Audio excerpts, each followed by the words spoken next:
some of the things I have manifested is, Yeah, I was going to say.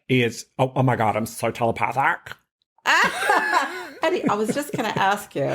Oh my God. Why don't you tell us about the times that you've deliberately manifested something that you loved in your life? Deja vu experience right now. Okay. One of the things is, one of my spiritual teachers back in the day, in the 80s, is when I first got turned on to Abraham Hicks. One of my teachers. And one of the things Esther would say, Esther Hicks of Abraham Hicks and Jerry Hicks, who's up in spirit now, is she would say, you people only daydream up to your credit card limit. Oh, interesting. And she's like, the universe isn't looking at your credit card limit as the gauge for what you want us to bring you. And so, of course, most people start with, oh, I wanted a Lamborghini and an Aston Martin. And then that's what most humans do. And she's like, just dream a little bigger each day. Play with the energy a little more each day and stand in the end result as if it's already here. Oh, yeah. So I had just come out of my psychic closet, hence coming out with Liz and Eddie. And the only person that knew I was psychic, well, except for my mama, is my best friend, Tim. Yeah. And Tim had passed away, and I promised him I would pursue this spiritual path. And then I got turned on to Abraham, and I started, as soon as I heard this information, I knew that I already knew it. It was a past life bleed through. It was a soul awareness. It was a knowing. And I took to this like a fish to water.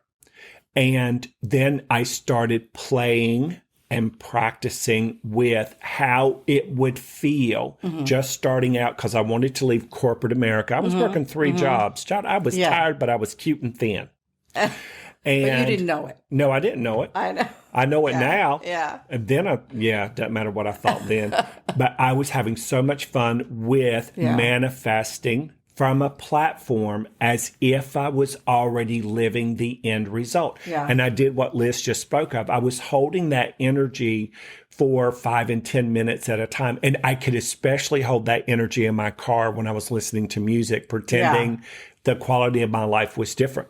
So I was just starting out as an intuitive. I just stepped outside of the psychic closet and I wrote out, I want to create a guided meditation about dolphins and whales. I want at least $10,000. That was a lot of money to me. Yeah, yeah. $10,000 worth of free PR. And I want to be put in front of people that are automatically my audience that I don't consciously know to know about. That's tricky, isn't it? Well, no, because that was great, because then you didn't control how it was coming to you. You just put in the basic important elements that you wanted in your manifestation. And then pretended in my solar plexus and my heart mind how it would feel to already be there. Because I'd already done a lot of radio back in North Carolina. And listen, people, y'all young, cute people, you don't know what it's like to have a telephone book with everybody's phone number and address in it, like it used to be back in the olden days. Yeah. And so I would do radio, and then people, because I lived in North Carolina, in the buckle of the Bible Belt, it won't pretty. And so people would call, you're going to burn in hell, and you're the son of Lucifer, and all of these horrible things. So that was the desire, the impetus to want to know who the audience would be. I didn't know what my brand was or anything. Yeah. Fast forward to, I played with this energy, wrote it out, pretended it, daydreamed it. I was acting as if for the sheer joy of it. Yeah. True story. Yeah. Within 2 weeks, someone steps into my home office from Virginia. I live in North Carolina. Did a reading. He said, if this comes true, I'm going to hook you up. And I was like, okay, have a nice trip back to Virginia. And a month later, he called me. He said, I got the job you predicted in Los Angeles. I start now. And why don't you come out in September and I'll put you on the radio, morning drive and evening drive. Wow. Just doing what you do. Yeah.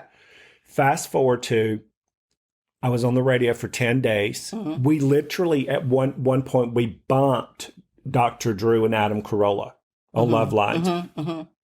Wow. It met Ryan Seacrest the first day. He almost got fired, honey. I'll tell you that story off air, okay? When we walked into Star 98.7, okay. And long story short, within 10 days of playing with that energy as if my life were already here, I went from North Carolina to Los Angeles.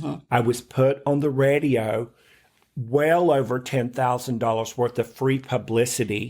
He said, you cannot come to LA and charge $75 an hour. You need to double it to pay for your travel time. Yeah.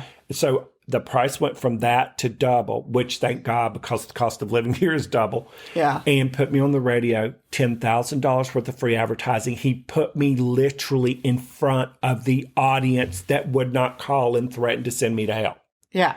And within a month after that, I had done a guided meditation to commune with your dolphins and whale spirit guides. I love that. So it's playing with the energy. Listen, that's how we roll here on Coming Out with Liz and Eddie. You know, something comes out when you were talking is that you were willing to take a risk.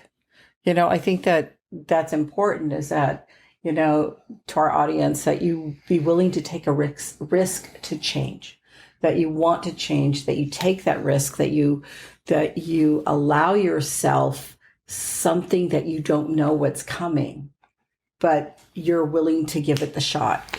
You know, that's really critical. And yeah, when you line up as much energy as I had, it never felt like a risk. It felt like the next logical step. Now, my left brain was like, child, what you going to be doing, you ass out there in Los Angeles? And then my inner being just knew that it knew this was the next logical step.